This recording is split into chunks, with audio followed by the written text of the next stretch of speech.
Galera, esse momento complicado que o Fluminense vem vivendo no Campeonato Brasileiro vem causando aí muita discussão em torno do trabalho de Fernando Diniz, né? Fernando Diniz, a gente sabe, é um treinador que atrai muitos amantes, na mesma medida que ele atrai muitos haters, né? Então a galera começa a botar um peso muito grande em cima do treinador, tanto para bem quanto para mal, né? Quando o time vai bem, é o dinizismo, o melhor técnico do país, que tem que ir para a seleção brasileira. Quando vai mal, é o pardal, fracassado, que não vai dar certo em lugar nenhum, né? E nesse caminho aí começa, claro, né, a se intensificar a discussão sobre o futuro do treinador do Fluminense, né? São 3 derrotas consecutivas, mas mesmo assim ele tem ainda muita moral com grande parcela da imprensa e parece estar bem quisto com a diretoria do Fluminense, tá? Mário Bittencourt, Paulo Angione parecem gostar muito do trabalho do treinador e já há, né, como foi noticiado, conversas para renovar o contrato técnico por mais 2 anos, tá? Com o Fluminense, beleza? Vou trazer nesse vídeo aqui para você, tricolor, 2 portais falando coisas opostas aí, tá? Sobre o Fernando Diniz. Por um lado, né, o Globo Esporte está trazendo aí motivos para a queda de rendimento do Fluminense sob o comando de Diniz, mas por outro, o Sport News Mundo está trazendo aqui fatos que podem facilitar a renovação de Diniz com o Fluminense, motivos para renovar como treinador tricolor, tá? Então a gente vai trazer esses 2 lados da moeda aí para enriquecer o nosso debate aqui no canal, tá certo? Só antes de partir para isso, eu quero só pedir o seu like, tá? Aperta o botão do joinha, vai ajudar demais a gente que produz conteúdo sobre o Fluminense aqui no YouTube para você ficar muito bem informado. Conto com a sua ajuda, conto com o seu apoio. Aperta o botão do joia e bora aí para o vídeo, né? Porque o GL listou aqui alguns dos problemas defensivos do Fluminense, né? Ele falou de problemas gerais, né? Mas o primeiro deles não podia ser diferente, né? Problemas defensivos. O Fluminense tem tomado muito gol nos últimos jogos, né? Eles relatam aqui que a gente já tomou 38 gols no Brasileiro e é a 7ª defesa mais vazada, né? A gente só perde para equipes que brigam no rebaixamento, né? Juventude, Avaí, Atlético Goianiense, Coritiba, tá todo mundo lá embaixo, né? Só Goiás e Bragantino não estão brigando pelo rebaixamento nessa lista de times aí que estão piores do que a gente em defesa, né? E curioso, né? Porque o Fluminense já teve momentos em que a defesa estava muito bem, né? A gente chegou com o Fernando Diniz bater o recorde de jogos sem sofrer gol no Campeonato Brasileiro. Mas isso aí foi pro ralo, né? Foi pro ralo, o Fluminense tem tomado muitos gols. Eles lembram aqui, né, que no 12, o Fluminense teve 12 jogos no retorno, tomou gol em 10. Né? Isso é muita coisa, só não tomou gol para os Cuiabá e com Juventude. São equipes que estão no Z4, né? A gente jogou em casa contra os 2, ganhou do Cuiabá de 1-0, do Juventude de 4-0. Então, assim, isso é uma coisa muito ruim, porque tem desfalques, né? Tem jogos que vai tendo desfalques. Manuel chegou a não jogar alguns, Nino não jogou alguns, Felipe Melo entrou na zaga, andou falhando. Mas o problema eu acho que é maior, cara. Eu acho que é maior porque não importa a peça que tá ali, o Fluminense vem sofrendo e vem tomando muito gol. Né? Outro problema que eles citam aqui, o GR, também falo aqui direto. Fiz um vídeo mais cedo aí falando sobre a crítica do Casagrande e eu comentei isso, né? O Fluminense tem pouca variação tática. O Fernando Diniz joga do mesmo jeito sempre. E é isso. E é isso. Joga do mesmo jeito e vamos embora. O adversário manjou o jogo do Fluminense. O time do Fluminense está bem marcado.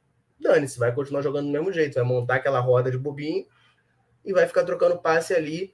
E aí, se o adversário povoar o lado do campo em que está a bola, o Fluminense fica perdidinho e toma ele contra-ataque, né? Toma ele contra-ataque. Então, isso aí é mais um problema, né? Mais uma razão para a má fase do Fluminense. O GE também coloca aqui o elenco, né, como um problema, um motivo aí para atrapalhar o Fluminense, porque eles lembram bem, né? A gente já não tem um grande elenco, já não tem um grande time, ainda perdeu o Luiz Henrique e o Nonato, né? Então, assim, já prejudicou aí 2 jogadores que eram titulares, né? E na janela o Fluminense não trouxe ninguém, né? Trouxe o Alan e o Marrone não entra em campo, o Marrone é reserva, e tem o Michel Araújo, que voltou de empréstimo, mas também não ganhou a posição e nem tem entrado tanto, né? Desses aí, quem entra mais é o Marrone, mas mesmo assim, não é todo jogo que entra. Aí o quarto motivo que eles elencam aqui é a insistência em algumas peças, né? Pô, Matheus Martins oscilando, continua titular, chegou o Natan a jogar contra o Atlético Goianiense, jogou um jogo, já voltou o Matheus Martins para o time. Felipe Melo, improvisado na zaga, né? Outra coisa que eu tô cansado de falar aqui, a gente toda hora reclama, todo tricolor acho que fala, reclama dessa assistência no Felipe Melo na zaga. O Diniz insiste nisso. O próprio Caio Paulista na lateral esquerda, né? Embora o Cristiano não convença, o Caio Paulista continua sendo uma avenida ali e o Diniz não testa outra alternativa, né? Então isso aí é um problema, tá? Que o Fluminense vem enfrentando. E por último, né? Mas não menos importante, o GE elenca aqui o estilo intenso versus o cansaço da temporada, né? Porque o Diniz não poupa jogadores, né? Isso a gente era uma discussão que a gente tinha muito ali ao longo do mês de julho, que a sequência era ingrata e o Fluminense ia sofrer fisicamente, o Diniz não poupou. Manteve o time titular direto. A gente passou bem por essa sequência, mas no momento que começou a espaçar mais os jogos, o time começou a cair de rendimento, muito talvez por conta dessa conta, né, que tenha chegado aí da parte física dos jogadores do time, né? E aí eles falam aqui, que o time do Fluminense era muito compacto, mas agora não está mais conseguindo ter essa compactação que está favorecendo o adversário a chegar e fazer gols, né?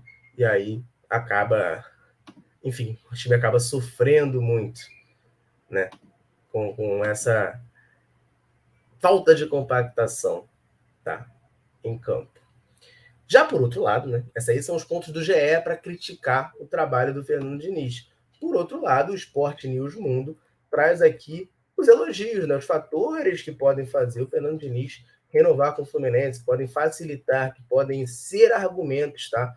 Para a renovação do treinador, tá? Em primeiro lugar, eles botam aqui a confiança da diretoria e dos jogadores, né? Isso aí já é bem claro. Os jogadores do Fluminense gostam muito do Fernando Diniz, pediram a contratação dele, tá?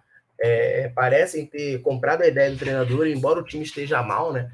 Rolou até a notícia de que no último jogo o Fernando Diniz ameaçou se demitir e os jogadores, tipo assim, não replicaram, assumiram a parte de culpa deles e prometeram se esforçar aí para melhorar o desempenho e o rendimento.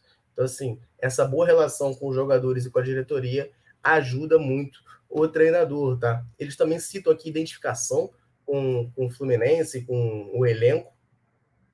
O treinador disse, né, já algumas vezes que esse elenco tem a sua cara, que tinha desejo de trabalhar com vários jogadores que estavam nesse time. E a torcida gosta, né, do Fernando Diniz. É um treinador que tem a paciência de grande parte da torcida, né? O que ajuda também.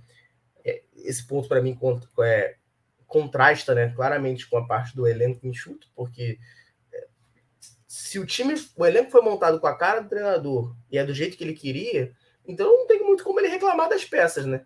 É o que ele queria mesmo. Então é isso aí. Né? Acho que tem que escolher um dos dois lados. Mas, enfim, o estilo de jogo também é bem elogiado, né? Mais um motivo, um fator que pode facilitar, né? Elencado aqui, que, enfim, principalmente na parte ofensiva, né? A galera gosta, elogia muito, né? O jogo bonito do Fluminense. Então a galera, enfim, tá aí satisfeita com isso. Também citam aqui o rendimento, né? Embora eu discorde um pouco disso, né? Mas diz aqui que mostrou o poder de competitividade em muitos momentos da temporada, né? E que é avaliado, principalmente internamente, como excelente o trabalho do Fluminense. Eu não acho excelente, acho que é bom, ponto. Tá melhor do que ali a média, mas ainda tem muita coisa a melhorar, tá? E os últimos dois pontos são o dinizismo na base, né, que é uma informação que a gente já fez vídeo aqui sobre, né, o Fernando Diniz já está, foi até uma informação exclusiva aqui da Central, o Fernando Diniz já está fazendo um processo de integração com o Cadu Antunes e o Guilherme Torres, né, técnicos aí das categorias inferiores do Fluminense, sub-23 e sub-20, para implementar um modelo transversal de jogo nas categorias de base, para, enfim, você ter ali os jogadores da base do Fluminense adaptados para poderem atuar aí no time de cima do Fluminense, serem opções para o Fernando Diniz. E a gente deve, em 2023, ver muito jogador da base subindo aí no time do Fluminense, né? E o último motivo são as eleições, né? Porque todos os pré-candidatos aí, né? Todos não, mas o Marcelo Souto e o Adenar já demonstraram confiança no trabalho e que pretendem manter o Diniz caso sejam eleitos, além do próprio Mário Bittencourt, né, que confirmou a sua candidatura e, né, a gente sabe, já propôs, inclusive, a renovação por 2 anos aí para o Fernando Diniz, então deve manter aí, né, vai querer manter o treinador no comando do Fluminense, tá? Esses aí são os fatos que podem facilitar a renovação, trazidos pelo Sport News Mundo, e lá no começo eu trouxe os problemas do Fluminense trazidos pelo GE. Qual lado que você está? Como é que você enxerga a situação? Você está mais tendendo para a galera que está contra o Diniz, que critica o Diniz, ou você é da ala do dinizismo? Deixa o comentário aí, tá? Para a gente trocar essa ideia sobre o momento do Fluminense, tá certo? Finalizando esse vídeo, eu agradeço você que esteve comigo aqui até o final. Repito, deixa o teu comentário aí. Importante demais para a gente trocar essa ideia sobre o Fluminense. Deixa o like, se inscreve no canal. Valeu? Vou ficando por aqui. Um abraço, saudações tricolores. Tamo junto.